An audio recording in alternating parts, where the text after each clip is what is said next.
Pushkin.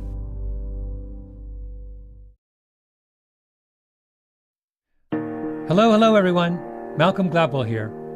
We're continuing our build-up to the main event in this season of Revisionist History, which is a mini-series on guns, 6 parts, beginning August 31st, which is some of my favorite work that we've ever done at Revisionist History. So please put that on your calendar. And if you want to binge listen to it early, without any ads, go to pushkin.fm/plus and sign up for a Pushkin subscription. Anyway, to get you in the mood for that series, which I will say right now goes in some very strange directions, I thought I'd give you this. It's a speech I gave at the New Orleans Book Festival at Tulane University. I asked the organizers if I could do an old-fashioned lecture on murder mysteries and police procedurals, which I have been obsessed with ever since my dad read Sherlock Holmes short stories to me and my brothers when we were kids. They said, sure. And I said, oh my God. So picture a packed auditorium. Everyone has book bags, and while they're waiting, they're reading books. They're not on their phones, catching up on their Proust. This is a talk to a room full of serious readers, which is to say, a room full of people who are more interested in being delighted than they are in being persuaded. My kind of people. All right, here it is. I want to thank the New Orleans Book Festival for allowing me this time today. I wanted to start by apologizing for the title. I don't know if you saw the title in the program. Eastern, Western, Northern, Southern, an over-theorized and potentially absurd taxonomy of the modern mystery story. First, a simple warning. That title is dead serious. This whole episode is going to get a little absurd and over-theorized. So don't stand up at the end and say, Mr. Gladwell, I found your presentation absurd and over-theorized. I already warned you. I have disclosed that risk at the outset. Secondly, I've chosen to speak about crime novels and mysteries because I'm addicted to them. I read in order spy novels, thrillers of various kinds, novels involving events that potentially threaten the safety of the entire planet, and the category that concerns us today, police procedurals and crime stories, and their television and film equivalents. You know when you go into the Hudson News in an airport and there's that whole wall of paperbacks? I have read every one of those paperbacks except for the ones with the word girl in the title. My daughter, who is 18 months old, spends a lot of time in a very large playpen, and the playpen immediately abuts the bookcase where I keep all of my thrillers. And a couple days ago, she reached up and grabbed Daniel Silva's The Kill Artist and started to turn the pages. Now, The Kill Artist is the first installment in Daniel Silva's series of books on the legendary Israeli assassin Gabriel Allon, involving, in this case, his pursuit of the dastardly Palestinian terrorist Tariq. It's one of my favorite books ever, and I mean, I don't think any father ever has been more proud of his daughter than I was at that moment. But as I said, it's stories about the police that concern us today, because I think that stories about the police have not been given nearly the kind of close cultural scrutiny that they deserve, which makes no sense, because the attitude of popular culture towards the police is really, really weird. So there are 2 million truck drivers in the United States. How many TV books and movies and novels are there about truck drivers, right? Once in a blue moon. There are 3 million nurses in the United States. How many movies are there about nurses? Is there a genre of fiction devoted to nurses? No, there is not. There are 4 million teachers in the United States. Teachers are everywhere. There must be a ton of teachers in this room right now. How many teachers do you know personally? I'm sure all of us. The list is this long. But has any 16-year-old ever asked his girlfriend to come with him to see the new Teacher movie at the multiplex? No. The creative world was taught by teachers, nurtured by teachers, encouraged by teachers, but they don't want to tell us stories about teachers. They want to tell us stories about cops. There are only 700,000 police officers in this country, but they are massively overrepresented in the culture. My guess is that almost everyone in this room can name way more fictional police officers than they can name real police officers. Have you ever heard a real police officer refer to a perp? Have you ever heard a real police officer talk about a cold case? Have you ever heard a real police officer say, you have the right to remain silent? Have you ever heard a real police officer say of his partner, if you're going in there, I'm going in there with you too? Or, hold on, Jimmy, just hold on. Remember when we were rookies together, Jimmy? No, no, no. Virtually everything we know about the police comes from the movies and television and novels, right? Martians currently circling the United States in a hot air balloon. If one of those Martians currently circulating the United States in a hot air balloon ever gets a Netflix subscription, they will say, my God, we appear to have stumbled on a country of people running around in tight blue uniforms and wearing aviator glasses. So today I want to ask the question, what have we learned from our immersion in all these police procedurals and crime novels? And what are the social consequences of that learning?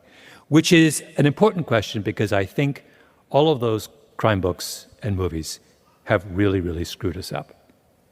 Okay, let's begin with Ed McBain. Now, for those of you who may not be familiar with Ed McBain, he was in the post-war years one of America's most popular mystery writers.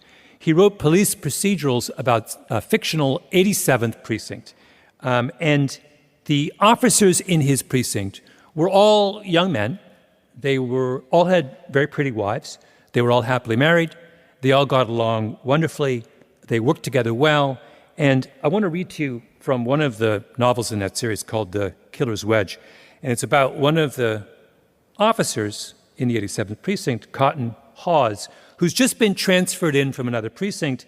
And the 87th is in a bad part of town. And he initially has all kinds of doubts about what it would mean to work a poor part of town. So this is Ed McBain talking about how Cotton Hawes is making sense of his experience. He had learned that the people of the slums were only people. They enjoyed the same pleasures he did, and they suffered a great many misfortunes he would never have to suffer. They wanted love and they wanted respect, and the walls of a tenement did not necessarily become the cage of an animal. He had learned this from the men of the squad. He had seen each and every one of them in action. Then he goes on. But he was surprised to learn that the men of the 87th clung to another concept which in no way limited the effectiveness of their law enforcement. That concept was fairness. And within this concept, they knew when to get tough and when to understand. They did not automatically equate slum dwellers with criminals. A thief was a thief, but a person was a person. Now, this is a remarkably idealized view of law enforcement, right? I mean, let me give you another example from the same era, 1950s, which is, of course, the television show Dragnet, created by Jack Webb. At its height, Dragnet is an astonishingly popular television show. At one point, of the 27 million American homes with televisions, 16 million will be tuned to Dragnet on Thursday nights when it ran, which is a number that has never been approximated since. It's an insane number. And Dragnet is a show about the LAPD. And it's a story of a group of dispassionate, unbelievably professional, highly competent police officers. One of my favorite Dragnet episodes involved Joe Friday, who is the hero of Dragnet, arresting a woman for a crime. And at the end of the episode, the woman he arrests thanks him for arresting her. Which, when has this ever happened in real life, ever? But it happened in Dragnet. And, you know, you could make a list of it's a very fun exercise of the 5 most influential television shows of all time, right? 60 Minutes, probably The Real World, which kind of invents reality TV, probably put The Cosby Show on there for its influence on race relations. But it absolutely is the case that Dragnet is one of the 5 most influential and important television shows of all time. And it belongs in that list because what it does is it represents the first time on television that this same idea that Ed McBain has is put forth, and which is this notion that the police are good at what they do, right? I'm quoting here from a Time magazine article on Dragnet when it first became a hit. The flood of Dragnet fan mail suggests that the U.S. completely forgets that it is a nation of incipient cop haters when its eyes are glued on Webb's show, that it has gained a new appreciation of the underpaid, long-suffering, ordinary policeman, and in many cases, its first rudimentary understanding of real-life law enforcement. So this is Time magazine in the 1950s, when it was the embodiment of Middle America, describing the United States as a nation of incipient cop haters. Today when we think of cop haters, we think of, progressives, radicalized activists, civil rights zealots, blah. Back then, Time magazine is saying America, Middle America, were the cop haters until people like Ed McBain and Dragnet came along and convinced Americans that their perception of law enforcement was wrong, right? Those shows represent a massive narrative innovation. They introduce Americans to an idea that had never occurred to them before, and that is the idea of the excellent police officer. More on the taxonomy of the modern mystery story in a moment.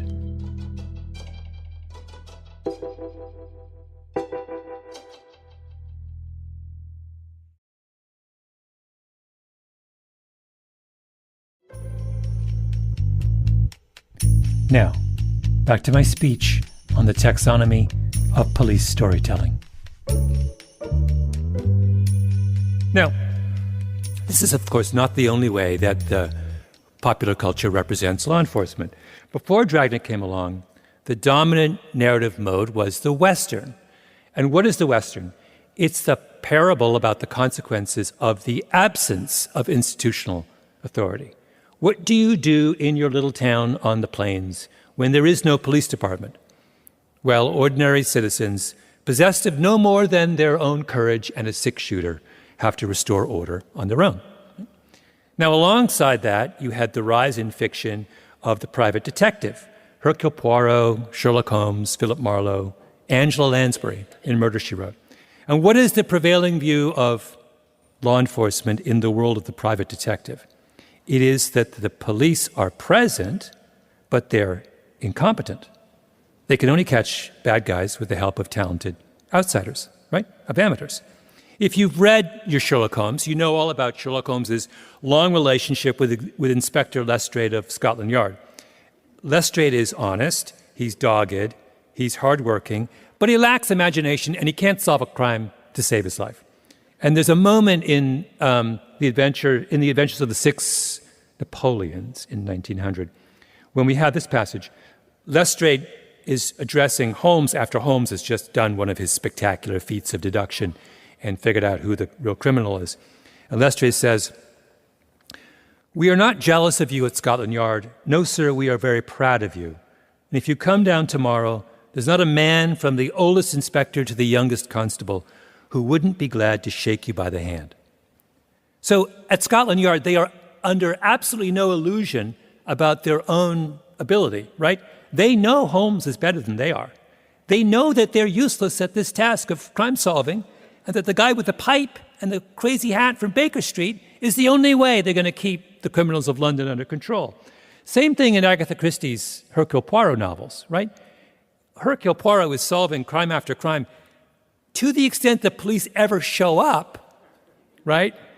When they show up, they have no idea what's going on. And he looks at them, our little Belgian with the mustaches, looks at the police with absolute contempt because he's the only one who can ever finger the bad guy, right? So we have stories about highly competent cops. And for the sake of argument, let's call those Easterns. We have stories about absent cops. Let's call those Westerns, right? They are called Westerns. And we have stories about incompetent cops, and let's call those Northerns. which only leaves the Southern. So what's the Southern? Well, the Southern is the narrative of the police and authority as malignant. Right? Think about the great Brian De Palma movie, The Untouchables, with Kevin Costner playing the role of Elliot Ness, right? The incorruptible Chicago district attorney, Elliot Ness, who goes on his crusade against the mob during the height of Prohibition. The reason it matters that Ness is incorruptible is that all around him, the police of Chicago are corruptible, right? They're not absent. They're not incompetent. They're not deft and professional. No, they have been seduced by the criminality that they're supposed to contain. They are indistinguishable from the bad guys. That's what a Southern is, right? So these are the four kinds of police stories: excellence, absence, incompetence, corruption. And this is the first. Here's the first of my claims.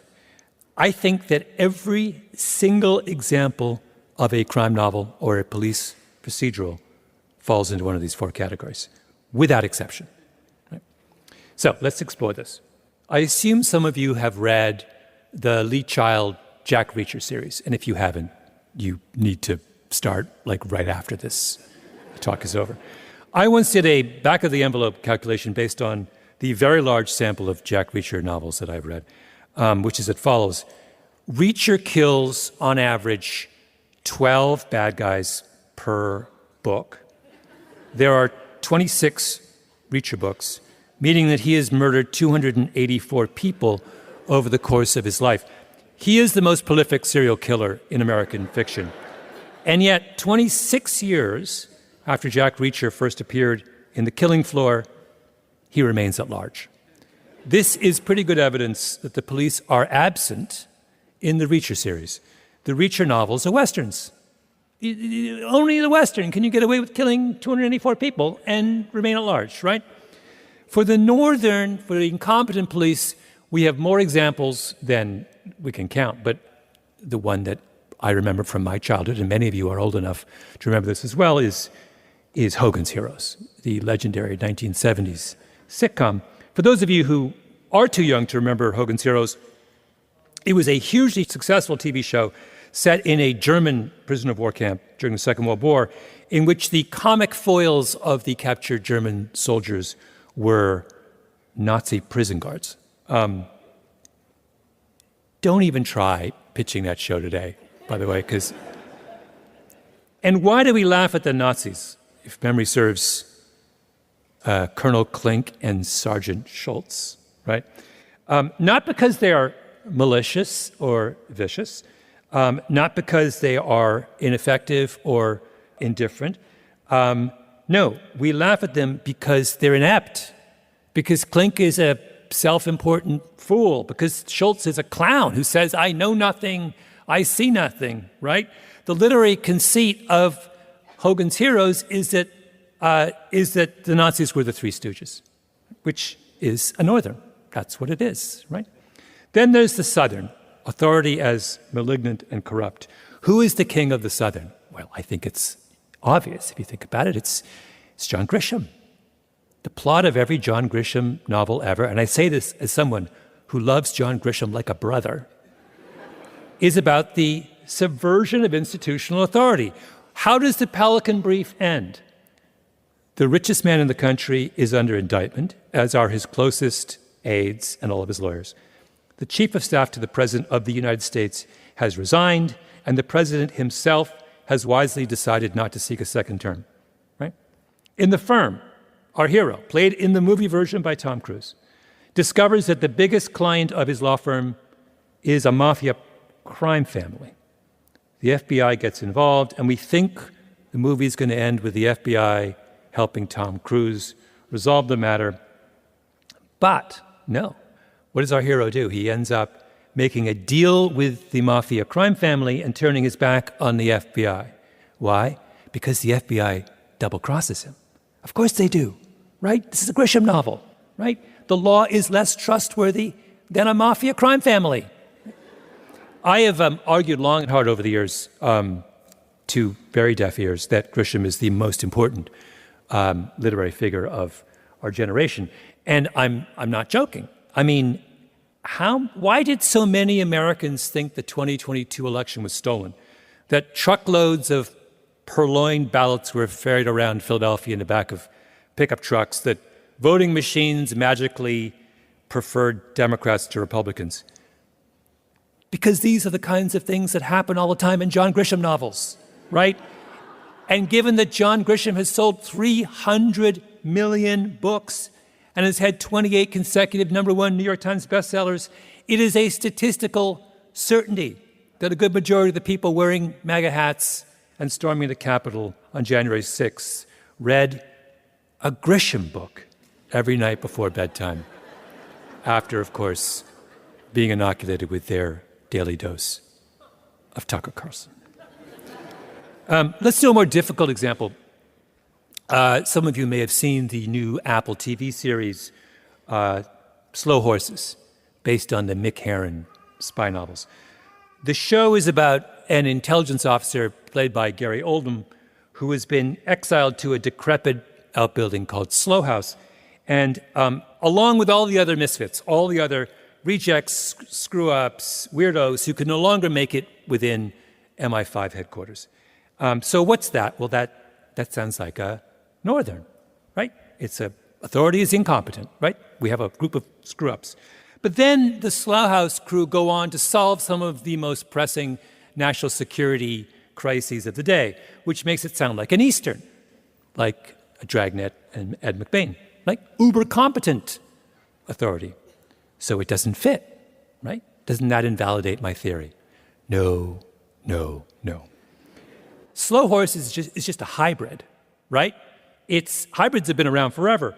If you remember, how many people read Scarlet Pimpernel novels growing up? What is the Scarlet Pimpernel? He is the nobleman who everyone thinks is stupid, but is simultaneously outwitting all of the evil French, right? Or think about Columbo, right? The magnificent 1970s television detective series where Peter Falk pretends to be a bumbling fool, but always gets the bad guy in the end. Right? These are Easterns masquerading as Northerns. They're Northeasterns. They're Nor'easters, right? What does Hamlet say to Horatio? There are more things in heaven and earth than are dreamt of in your philosophy. That does not apply to my taxonomy. Okay, why am I going on and on about the 4 categories? Because I think they're deeply problematic. And I think they distort our understanding of what policing is. And here I'm going to go on a digression and simultaneously get a little bit serious. The father of modern policing was a man named Sir Robert Peel, and he founds the Metropolitan Police Force in London in 1829, which is the first great urban police department. And Peel famously sets out 9 principles that he thinks ought to govern modern police forces. And they are as applicable, if not more applicable today than they were in 1829. They are the 10 commandments of policing. They're what every police officer is taught on the first day of their time at Police Academy. And to give you a flavor, I'm going to read a couple of Peel's principles. The ability of the police to perform their duties is dependent upon public approval of police existence, actions, behavior, and the ability of the police to secure and maintain public respect. Here's another one. The police must secure the willing cooperation of the public in voluntary observance of the law to be able to maintain and secure public respect. Here's another one. The degree of cooperation of the public that can be secured diminishes proportionately to the necessity for the use of physical force and compulsion in achieving police objectives. And here's the crucial one. The police at all times should maintain a relationship with the public that gives reality to the historic tradition that the police are the public and the public are the police, right? What is the word that appears in all of those principles as often as police? It's public, right? Public, public, public. The police are the public and the public are the police. I would submit to you that those 2 sentences are one of the most beautiful and essential lines that have ever been written about the modern democratic experiment. Now, where are we today with respect to Peel's principles in America? Are we a society that believes that the people are the police and the police are the people. I'm not so sure of that. Right? One of the ways, for example, that we measure the health and effectiveness of a police force is clearance rates. A clearance rate is simply the percentage of crimes that are solved by the police. And the most important of those, obviously, is the homicide clearance rate. And over the last 30 years, the homicide clearance rate in this country has been falling, and not by a small amount, by a large amount. 30 years ago, it was roughly 70%. It's now 50%. So half of all murders committed in the United States go unsolved by the police. And by the way, that's an average. There are many, many places where the clearance rate is much lower than that. The clearance rate in Flint, Michigan is 17% for homicide. In Honolulu, it's 18%. It also varies by neighborhood. If somebody was murdered outside of this auditorium here in Tulane, the clearance rate would probably be 90%. But in the 7th Ward, it's probably, 10, 15%, right? That is a very, very big problem for modern society. In the classic formulation of deterrence, deterrence is a function of the certainty, swiftness, and severity of punishment. And of those three things, the first is the most important, right? Deterrence is really a function of the likelihood of being caught. And if we are in a situation where the clearance rates in many high-crime neighborhoods is less than 20%, then that's the description of a failed state, right? We live in a society now where there are many neighborhoods where murderers murder with impunity. Now, why are clearance rates falling? It makes no sense. The police today are better funded, they're better trained than ever before, they have more access to technology, there's cameras everywhere, plus murder rates have fallen dramatically in the last 30 years, they have less to do. If you watch CSI on television or Law and Order, you would think clearance rates would be 100%, but they're not. They're low and they're dropping. One reason for that is obvious, and that's the rise of gun violence. Guns used to be a small percentage of homicides. They're now an overwhelming percentage of homicides. And a gun crime is a lot harder to solve than a knife crime, right? Less physical evidence, the killer can be further away. But that's not the real reason. The real reason is that the most important factor in solving a homicide is the cooperation of the public. You find out who pulled the trigger because 3 people come to you and said, I was there, I saw Billy pull the trigger, right? But if those 3 people don't come forward, if they don't trust the police anymore, if they think of the police as an occupying force, then you have a problem. Remember that those principles from Peel. The ability of the police to perform their duties is dependent upon public approval of police existence, actions, behavior, and the ability of the police to secure and maintain public respect, right? That is what we don't have right now. In the most recent Gallup poll, only 19% of black adults said they were confident, they had any confidence or trust in the police. The numbers for white Americans are a little bit higher, but they are also at historic lows, right? How do you solve a homicide in a community where 8 out of 10 people don't trust you? What Robert Peel said 200 years ago is absolutely correct. The police cannot do their job without the support of the public, right? Now, you might say, well, this collapse in trust makes perfect sense. Think about the last 10 years. We had Ferguson, we had George Floyd, we just had Tyre Nichols, on, right? All of these stories of kinds of things that would naturally undermine our faith in law enforcement. But that still doesn't solve the puzzle, right? Because in every way, this kind of problem was worse 50 years ago than it is today, right? Would you rather have the police department of Birmingham, Alabama in 1963 or the police department of Birmingham, Alabama today? Would you rather have the police department of Los Angeles in 1963 when they wouldn't even let black officers ride in the same squad cars as white officers than the LAPD of today? No. I mean, I could go on. I mean, in Atlanta in 1948, they hired their first black police officers, a group of 8 men. They call them the YMCA 8. Why? Because they won't let them into the precincts. They make them work out of the basement of the colored YMCA downtown, right? And they get so much abuse that half of them quit within the first year. Abuse from their fellow white police officers. They're not allowed to drive squad cars. They're not allowed to arrest white people. They're not allowed to patrol white neighborhoods. White officers would gang up against them and falsely report them for drinking on the job. White officers tried to run down a couple of them in the street. One white officer in Atlanta put a bounty on the head of the black officers, saying he would give $200 to anyone who killed one of those officers. Now, those are good reasons not to trust a police department, right? Really good reasons. Not today. Not today when the Atlanta Police Department is worlds better and different from that. You would have thought there was a crisis in clearance rates back then, not now. We'll be right back.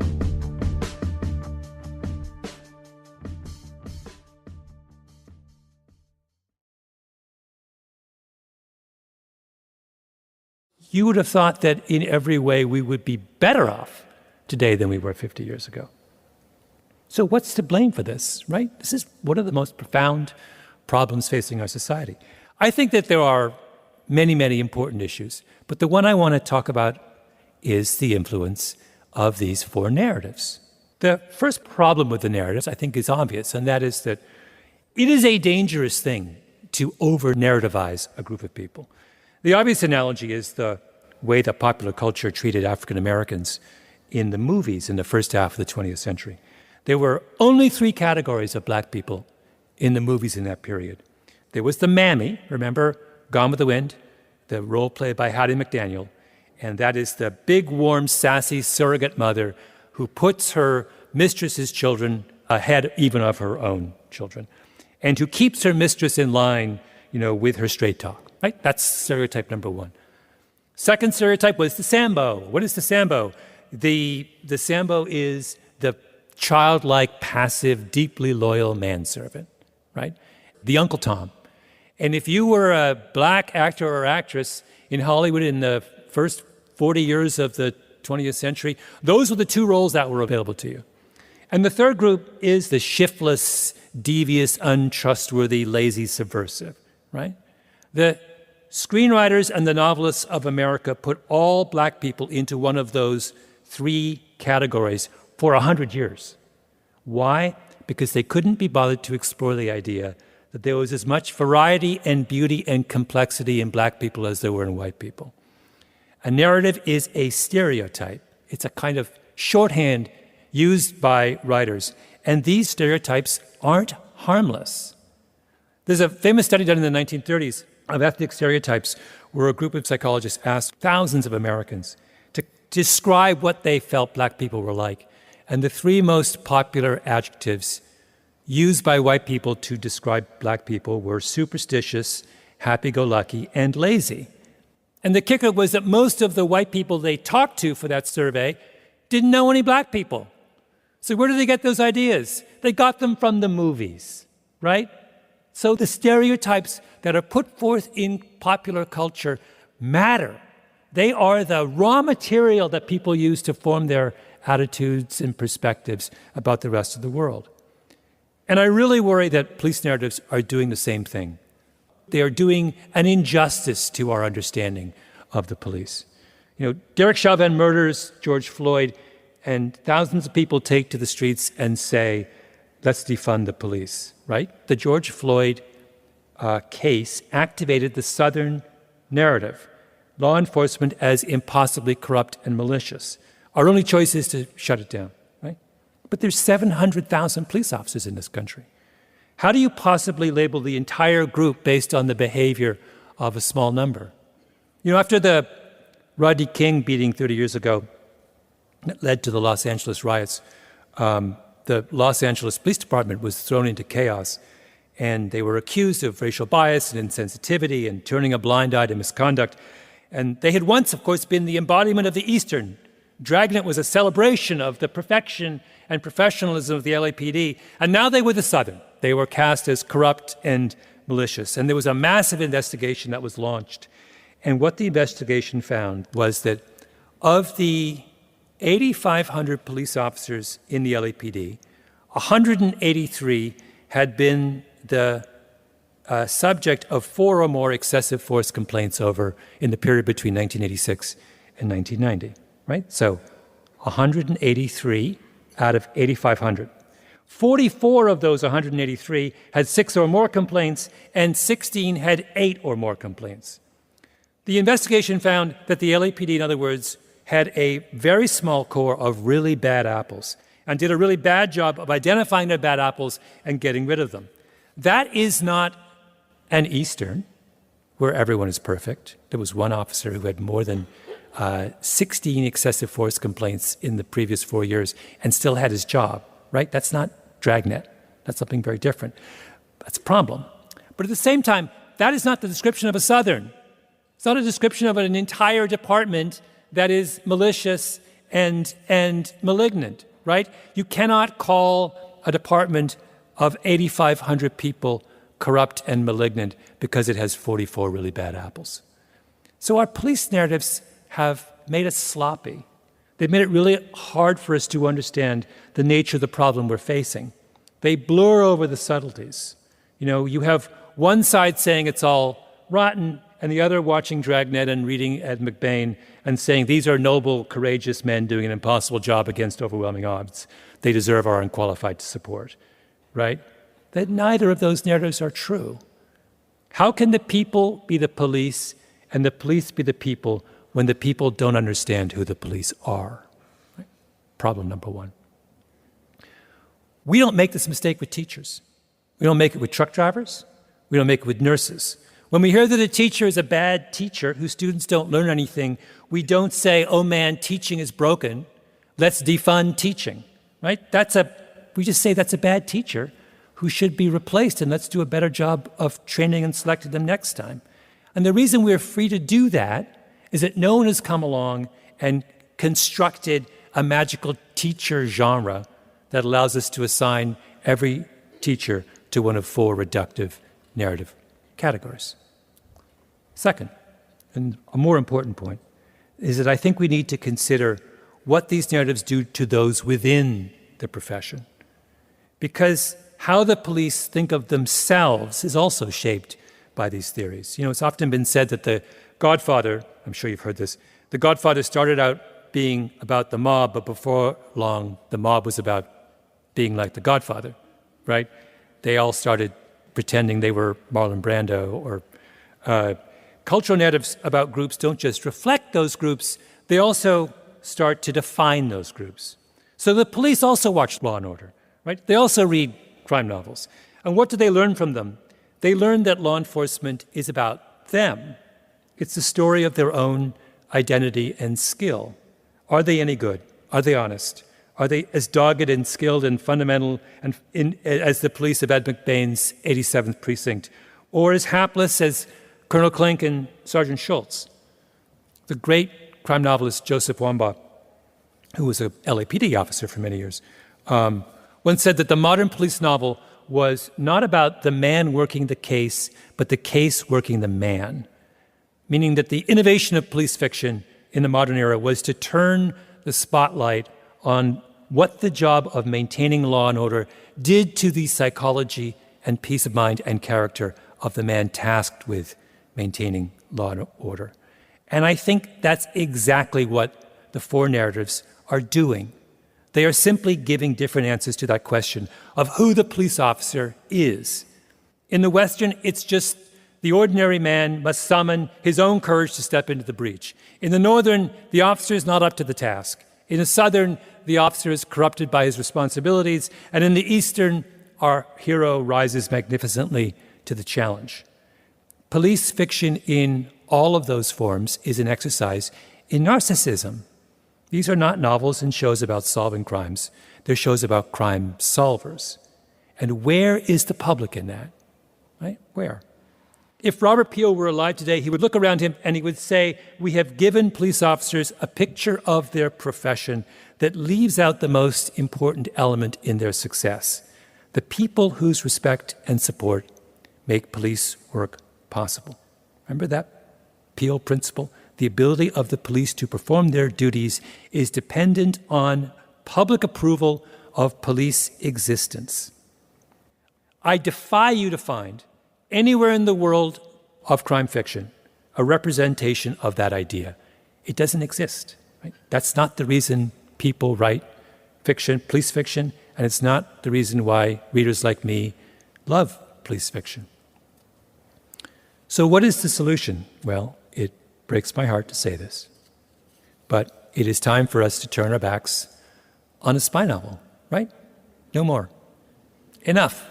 It's been 100 years or more, and it has left us worse off than we started.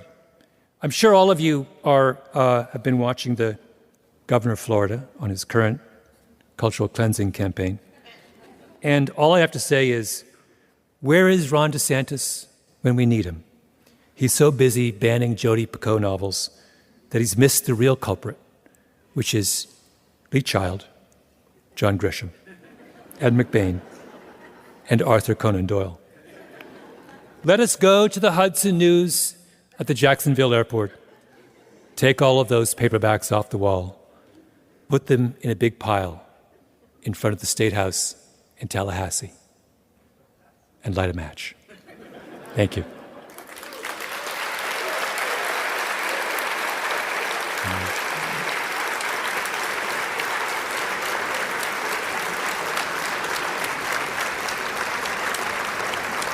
I have time for a few questions, I think. If anyone wants to come forward.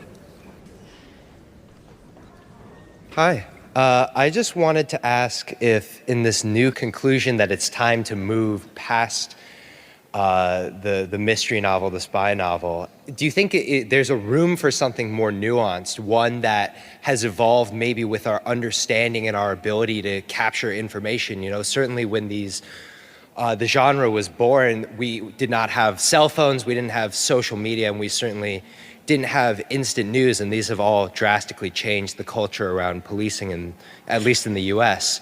Do you think there's a way for the genre to move on and be more incorporative of these elements and more reflective of the way policing actually is? I do think that. I mean, basically what has happened, I think, is that we have exhausted the possibilities of the form. And it's time for reinvention. And I think as well that people who write this kind of fiction need to understand what their social obligations are. That what has happened, I think, is that there's a generation, I think this is more true in Hollywood than it is in the world of fiction, that people have really dodged the question of what the impact of their writing is. And you make a movie, you make a really bad cop movie, and you just shrug and say it's entertainment, and you forget that actually, no, what you are providing is the cultural raw material for the way we make sense of the world. And if you just mail it in and just stick to some formula that is no longer relevant to the world we live in, you're doing society a disservice. So yes, I do think it is possible to reinvent it, but I think it's going to require a change of heart within the creative community. Thank you. Okay, so hi, my name is Isabella. First of all, thank you so much for talking. I wanted to ask a little bit about, kind of going along that same crime show narrative, about how much police officers are really able to do and how that kind of changes our public view and our public narrative. I'm a huge fan of Brooklyn Nine-Nine, Knives Out, all that stuff, and we see police officers and detectives going in, asking questions, breaking into things, all without warrants and everything like that. Do you think that changes the way we view police officers and how incompetent we may see them to be? Yeah. So it's a really interesting point. The unreality of a lot of police fiction it contributes to our disillusionment, because we have this impression from the way that police work is represented in fiction that the police officer has an awful lot more agency than he or she actually does in real life, right? There are, for good reason, significant constraints on what they are able to do. And of course, it doesn't make for a good story. So when we compare, there's a whole line of psychology on what's called the CSI effect in juries, that juries are now more likely to acquit defendants because the level of evidence presented in the trial does not match up with the level of evidence they're used to seeing in criminal trials from CSI. And that's a good example of how, there's no surer path to distrust and disillusionment if the standard of police work is described over here in fiction, and in real life it's over here. So I think that is a very accurate observation. Okay, thank you. I think I've run out of time, so thank you all very much.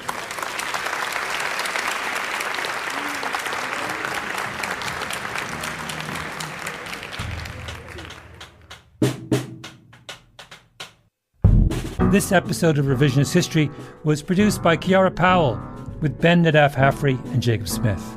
Our showrunner is Peter Clowney, original scoring by Luis Guerra, mastering by Flawn Williams, and engineering by Nina Lawrence. Thank you to everyone at the New Orleans Book Festival, including Lindsay Billups and Amy Bradshaw. If you haven't signed up yet for Pushkin Plus, now is the time. We're about to drop a sweeping mini-series on guns in America, where we go down all kinds of strange rabbit holes about our national obsession. It's going to drop August 31st. Pushkin Plus listeners will get the whole series that day ad-free. Everyone else gets the first episode and then the balance of the series over the next 5 weeks. Both good choices, but I highly recommend the first option. Go to pushkin.fm/plus to join up. I'm Malcolm Gladwell.